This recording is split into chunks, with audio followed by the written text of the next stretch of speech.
अस्सलामु अलैकुम वरहमतुल्लाहि वबरकातुहू।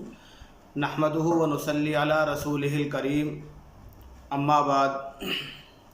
हज़रात नाज़रीन, ज़कात शरीयत इस्लाम का एक अहम रुकन है।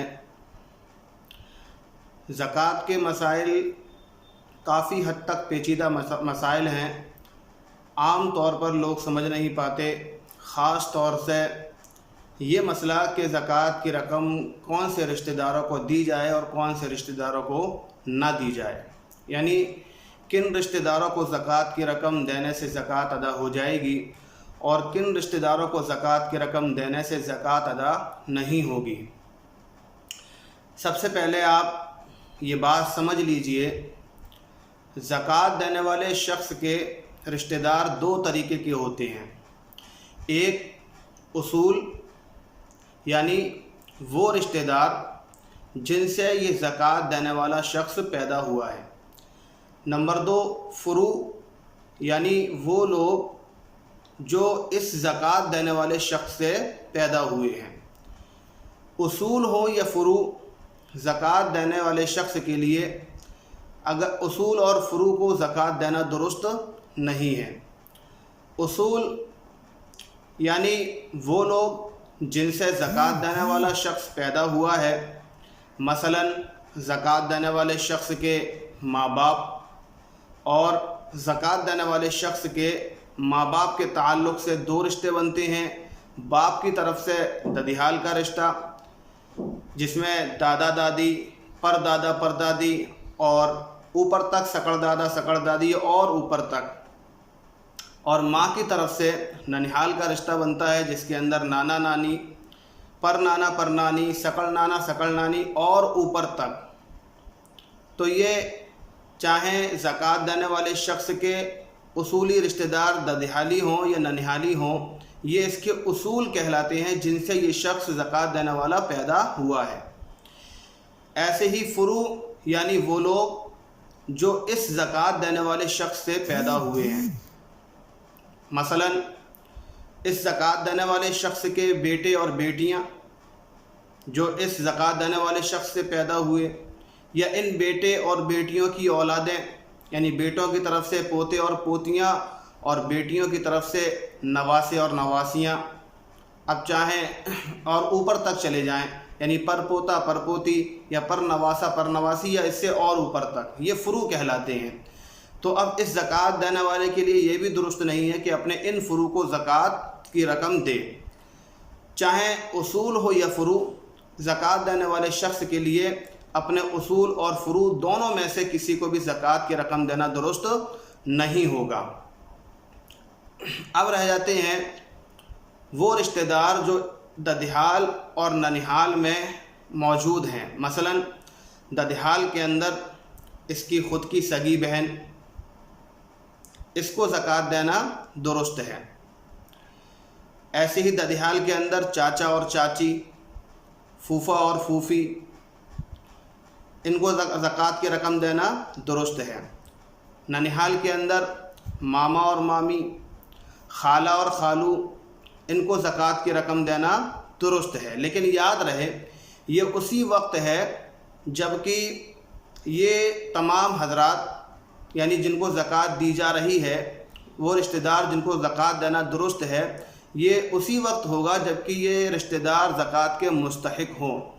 क्योंकि ज़कात की अदायगी के सही होने के लिए ये भी शर्त है कि जिसको आप ज़कात दे रहे हैं वो ज़कात का मुस्तहिक भी हो। अगर ज़कात का मुस्तहिक नहीं है तो ज़कात अदा नहीं होगी। आप इसको नक्शे से समझिए, अच्छी तरीके पर समझ में आएगा। ये नक्शा देखिए आप, इसमें एक शख्स है जिसके नीचे लिखा हुआ है ज़कात देने वाला। फ़र्ज़ कर लीजिए कि इस शख्स को ज़कात अदा करनी है। अब इस ज़कात देने वाले शख्स के वो उसूल जिनसे ये शख्स पैदा हुआ है, यानी इसके ये माँ बाप। अब इस ज़कात देने वाले शख्स के माँ बाप के ताल्लुक़ से दो रिश्ते बनते हैं।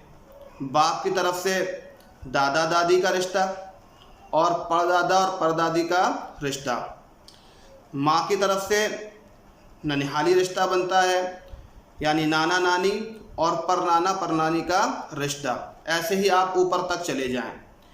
یہ اس کے اصول ہیں ددھیال اور ننہال کے اندر۔ تو ان تمام اصول کو زکوٰۃ کی رقم دینا درست نہیں ہے۔ ایسے ہی زکوٰۃ دینے والے شخص کے فروع یعنی اس کے یہ بیٹے اور بیٹی جو اس زکوٰۃ دینے والے شخص سے پیدا ہوئے ہیں، اور ان فروع یعنی بیٹے اور بیٹی سے پیدا ہونے والی اولادیں یعنی پوتا اور پوتی، نواسا اور نواسی، اس سے نیچے تک چلے جائیں یعنی پر پوتا پر پوتی یا پر نواسا یا پر نواسی، یہ تمام کے تمام وہ فروع ہیں، وہ رشتہ دار ہیں جن کو زکوٰۃ کی رقم دینا درست نہیں ہے۔ یعنی اگر یہ زکوٰۃ دینے والا شخص اپنے اصول یا فروع میں سے کسی کو بھی زکوٰۃ کی رقم دیتا ہے تو زکوٰۃ اس کی ادا نہیں ہوگی۔ اب رہ جاتے ہیں وہ رشتہ دار جن کو زکوٰۃ کی رقم دینا درست ہے اور وہ زکوٰۃ کی رقم کے مستحق بھی ہیں۔ یہ دوسرا نقشہ دیکھیے، اس میں بھی ایک شخص ہے زکوٰۃ دینے والا۔ اس کے پیچھے بتایا تھا کہ دو رشتے ہوتے ہیں، ایک ددھیال کا رشتہ، ایک ننہال کا رشتہ۔